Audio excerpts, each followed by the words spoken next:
नमस्कार दोस्तों, stories with सत्यम में आपका स्वागत है। आज मैं आपको सुनाऊंगा मुंशी प्रेमचंद की लिखी कहानी चकमा। कहानी को सुनने से पहले चैनल को सब्सक्राइब करें ताकि आने वाले वीडियोस आप तक पहुंच सकें। सेठ चंदूमल जब अपनी दुकान और गोदाम में भरे हुए माल को देखते तो मुंह से ठंडी सांस निकल जाती। ये माल कैसे बिकेगा, बैंक का सूद बढ़ रहा है, दुकान का किराया चढ़ रहा है, कर्मचारियों का वेतन बाकी पड़ता जाता है। ये सभी रकमें गांठ से देनी पड़ेगी। अगर कुछ दिन यही हाल रहा तो दिवाले के सिवा और किसी तरह जान ना बचेगी। इस पर भी धरने वाले नित्य सर पर शैतान की तरह सवार रहते हैं। सेठ चंदूमल की दुकान चांदनी चौक दिल्ली में थी। मुफस्सिल में भी कई दुकानें थी। जब शहर कांग्रेस कमेटी ने उनसे बिलायती कपड़े की खरीद और बिक्री के विषय में प्रतीक्षा करनी चाहिए तो उन्होंने कुछ ध्यान ना दिया। बाजार के कई आड़तियों ने उनकी देखा देखी प्रतिज्ञा पत्र पर हस्ताक्षर करने से इनकार कर दिया।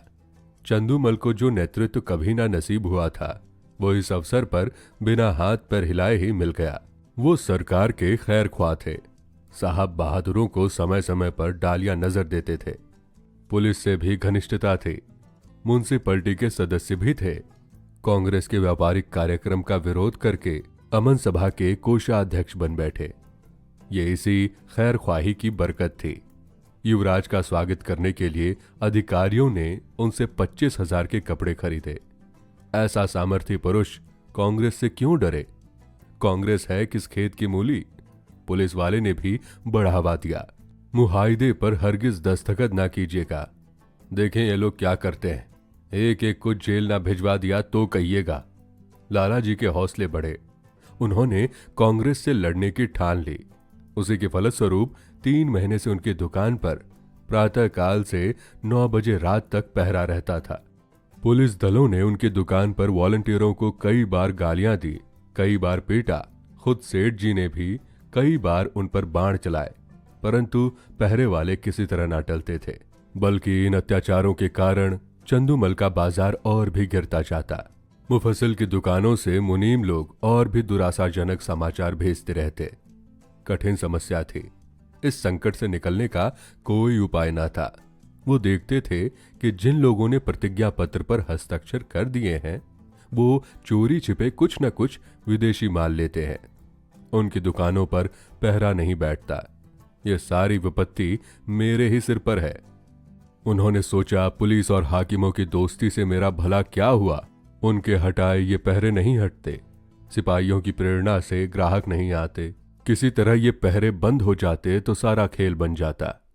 इतने में मुनीम जी ने कहा, लाला जी ये देखिए, कई व्यापारी हमारी तरफ आ रहे हैं। पहरे वालों ने उनको ना जाने का मंत्र पढ़ा दिया, सब चले जा रहे हैं। चंदूमल ने कहा, अगर इन पापियों को कोई गोली मार देता तो मैं बहुत खुश होता। ये सब मेरा सर्वनाश करके दम लेंगे। मुनीम ने कहा, कुछ हेठी तो होगी। यदि आप प्रतिज्ञा पत्र पर हस्ताक्षर कर देते तो ये पहरा उठ जाता। तब हम भी ये सब माल किसी न किसी तरह खपा देते। चंदूमल ने कहा, मन में तो मेरे भी ये बात आती है, पर सोचो अपमान कितना होगा। इतनी हेकड़ी दिखाने के बाद फिर झुका नहीं जाता। फिर हाकिमों की निगाहों में गिर जाऊंगा और लोग भी ताना देंगे कि चले थे बच्चा कांग्रेस से लड़ने। ऐसी मुंह की खाई कि होश ठिकाने आ गए। जिन लोगों को पीटा और पिटवाया, जिनको गालियां दी, जिनकी हंसी उड़ाई, अब उनकी शरण कौन मुंह लेकर जाऊं? मगर एक उपाय सूझ रहा है। अगर चकमा चल गया तो पौ 12 है। बात तो तब है जब सांप को मारूं मगर लाठी बचाकर, पहरा उठा दूं पर बिना किसी की खुशामद किए। 9 बज गए थे। सेठ चंदूमल गंगा स्नान करके लौट आए थे और मसनद पर बैठकर चिट्ठियां पढ़ रहे थे। अन्य दुकानों के मुनीम ने अपनी विपत्ति कथा सुनाई थी। एक एक पत्र को पढ़कर सेठ जी का क्रोध बढ़ता जाता। इतने में 2 वॉलंटियर गाड़ियां लिए हुए उनकी दुकान के सामने आकर खड़े हो गए। सेठ जी ने डांट कर कहा, हट जाओ हमारी दुकान के सामने से। एक वॉलंटियर ने उत्तर दिया, महाराज हम तो सड़क पर हैं, क्या यहां से भी चले जाएं? सेठ जी ने कहा, मैं तुम्हारी सूरत नहीं देखना चाहता, वॉलंटियर ने कहा। तो आप कांग्रेस कमेटी को लिखिए, हमको तो वहां से यहां खड़े रहकर पहरा देने का हुक्म मिला है। एक कांस्टेबल ने आकर कहा। क्या है सेठ जी, ये लौंडा क्या टर्राता है? चंदूमल बोले, मैं कहता हूं कि दुकान के सामने से हट जाओ, पर यह कहता है ना हटेंगे ना हटेंगे। जरा इसकी जबरदस्ती तो देखो। कांस्टेबल ने कहा। तुम दोनों यहां से जाते हो कि आकर गर्दन नापूं? वॉलंटियर ने कहा। हम सड़क पर खड़े हैं, दुकान पर नहीं। कांस्टेबल का अभिष्ट अपनी कारगुजारी दिखाना था। ये सेठ जी को खुश करके कुछ इनाम इकराम भी लेना चाहता था।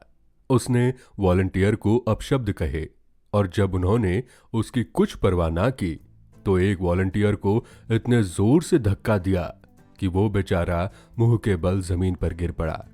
कई वॉलंटियर इधर उधर से आकर जमा हो गए। कई सिपाही भी आ पहुंचे। दर्शक वृंद को ऐसी घटनाओं में मजा आता ही है।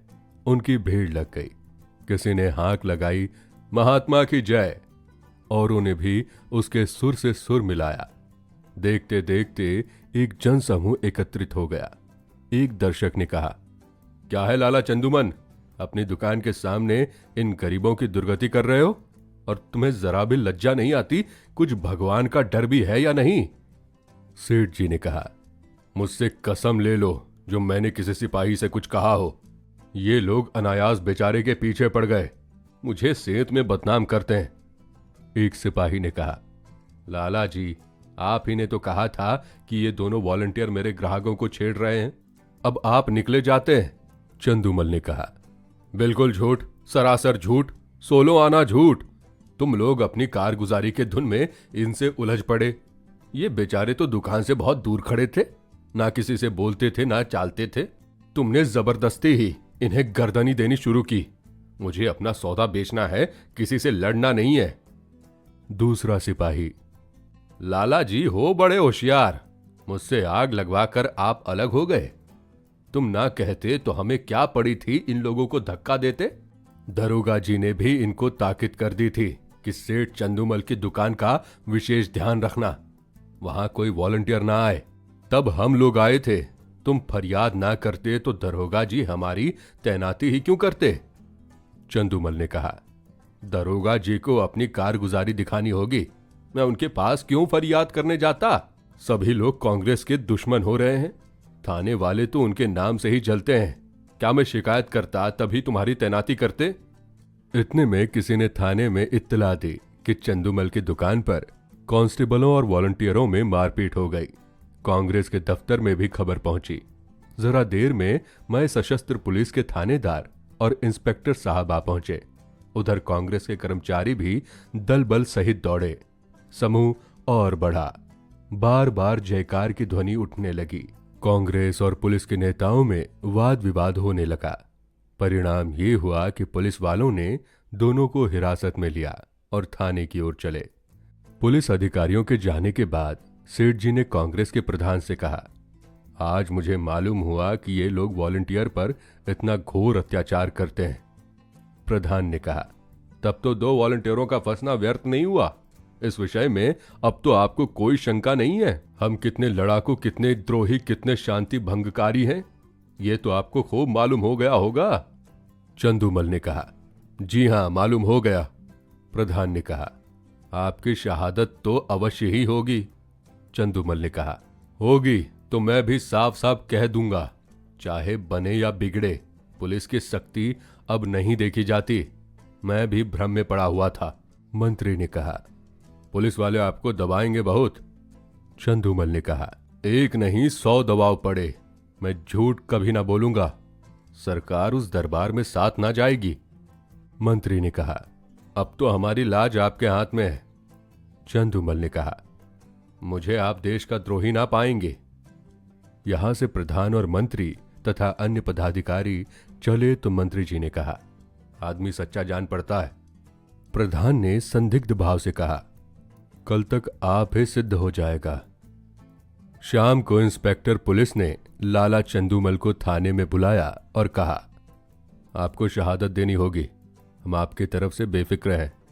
चंदूमल बोले, हाजिर हूं। इंस्पेक्टर ने कहा। वॉलंटियरों ने कांस्टेबल को गालियां दी।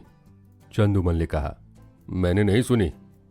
इंस्पेक्टर ने कहा, सुनी या ना सुनी ये बहस नहीं है। आपको ये कहना होगा वो सब खरीदारों को धक्के देकर हटा रहे थे, हाथापाई करते थे, मारने की धमकी देते थे। ये सभी बातें कहनी होगी। दरोगा जी, वो बयान लाइए जो मैंने सेठ जी के लिए लिखवाया है। चंदूमल ने कहा, मुझसे भरी अदालत में झूठ ना बोला जाएगा। अपने हजारों जानने वाले अदालत में होंगे, किस किस से मुंह छिपाऊंगा, कहीं निकलने को जगह भी चाहिए। इंस्पेक्टर साहब ने कहा, ये सब बातें निज के मामलों के लिए है। पॉलिटिकल मामलों में झूठ, सच, शर्म और हया किसी का भी ख्याल नहीं किया जाता। चंदूमल ने कहा, मुंह में कालिक लग जाएगी। इंस्पेक्टर ने कहा, सरकार की निगाह में इज्जत चौगनी हो जाएगी। चंदूमल ने कहा, जी नहीं, गवाही ना दे सकूंगा, कोई और गवाह बना लीजिए। इंस्पेक्टर, याद रखिए ये इज्जत खाक में मिल जाएगी। चंदूमल, मिल जाए, मजबूरी है। इंस्पेक्टर ने कहा, अमन सभा के कोषाध्यक्ष का पद छिन जाएगा। चंदूमल ने कहा, उनसे कौन सी रोटियां चलती है। इंस्पेक्टर, बंदूक का लाइसेंस छिन जाएगा। चंदूमल, छिन जाए बला से। इंस्पेक्टर, इनकम टैक्स की जांच फिर से होगी। चंदूमल ने कहा, जरूर करवाइए, ये तो मेरे मन की बात हुई। इंस्पेक्टर ने कहा, बैठने को कुर्सी ना मिलेगी। चंदूमल ने कहा, कुर्सी लेकर चाटूं, दिवाला तो निकला जा रहा है। इंस्पेक्टर ने कहा, अच्छी बात है, तशरीफ ले जाइए, कभी तो आप पंजे में आएंगे। दूसरे दिन इसी समय कांग्रेस के दफ्तर में कल के लिए कार्यक्रम निश्चित किया जा रहा था। प्रधान ने कहा, सेठ चंदूमल की दुकान पर धरना देने के लिए 2 स्वयंसेवकों को भेजिए।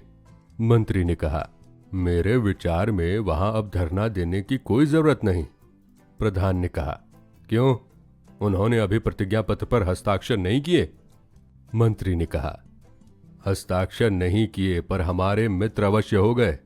पुलिस की तरफ से गवाही ना देना यही सिद्ध करता है अधिकारियों का कितना दबाव पड़ा होगा, इसका अनुमान किया जा सकता है। ये नैतिक साहस में परिवर्तन हुए बिना नहीं आ सकता। प्रधान ने कहा, हाँ, कुछ परिवर्तन तो अवश्य हुआ। मंत्री ने कहा, कुछ नहीं महाशय, पूरी क्रांति कहना चाहिए। आप जानते हैं ऐसे मामलों में अधिकारियों की अवहेलना करने का क्या अर्थ है। ये राजविद्रोही घोषणा के समान है। त्याग में संन्यास से इसका महत्व कम नहीं है। आज जिले के सारे हाकिम उनके खून के प्यासे हो रहे हैं। आश्चर्य नहीं है गवर्नर महोदय को भी इसकी सूचना दी गई होगी। प्रधान ने कहा, और कुछ नहीं तो उन्हें नियम का पालन करने के लिए ही प्रतिज्ञा पत्र पर हस्ताक्षर कर देना चाहिए था। किसी तरह उन्हें यहां बुलाइए, अपनी बात तो रह जाए। मंत्री ने कहा, वो बड़ा आत्माभिमानी है, कभी ना आएगा, बल्कि हम लोगों की ओर से इतना अविश्वास देखकर संभव है कि फिर उस दल में मिलने की चेष्टा करने लगे। प्रधान ने कहा, अच्छी बात है, आपको उन पर इतना विश्वास हो गया है तो उनकी दुकान छोड़ दीजिए। तब भी मैं आपको यही कहूंगा कि आपको स्वयं मिलने के बहाने से उस पर निगाह रखनी होगी। मंत्री ने कहा, आप नाहक कितना शक करते हैं। 9 बजे सेठ चंदूमल अपनी दुकान पर आए तो वहां एक भी वॉलंटियर ना था। मुख पर मुस्कुराहट की झलक आई। मुनीम से बोले, कौड़ी चित्त पड़ी। मुनीम ने कहा, मालूम तो होता है, एक महाशय भी नहीं आए। चंदूमल ने कहा, ना आए और ना आएंगे, बाजी अपने हाथ रही। कैसा दाव खेला, चारों खाने चित्त। चंदूमल ने कहा, आप भी बातें करते हैं, इन्हें दोस्त बनाते कितनी देर लगती है। कहिए, अभी बुलाकर जूतियां सीधी करवाऊं। टके के गुलाम है, ना किसी के दोस्त ना किसी के दुश्मन। सच कहिए, कैसा चकमा दिया। मुनीम ने कहा, बस यही जी चाहता है कि आपके हाथ चूम लूं। सांप भी मरा और लाठी भी ना टूटी, मगर कांग्रेस वाले भी टो में होंगे। चंदूमल ने कहा, तो मैं भी तो मौजूद हूं। वो डाल डाल चलेंगे तो मैं पात पात चलूंगा। विलायती कपड़े की गांठ निकलवाइए और व्यापारियों को देना शुरू कीजिए। एक अठवारे में बेड़ा पार है।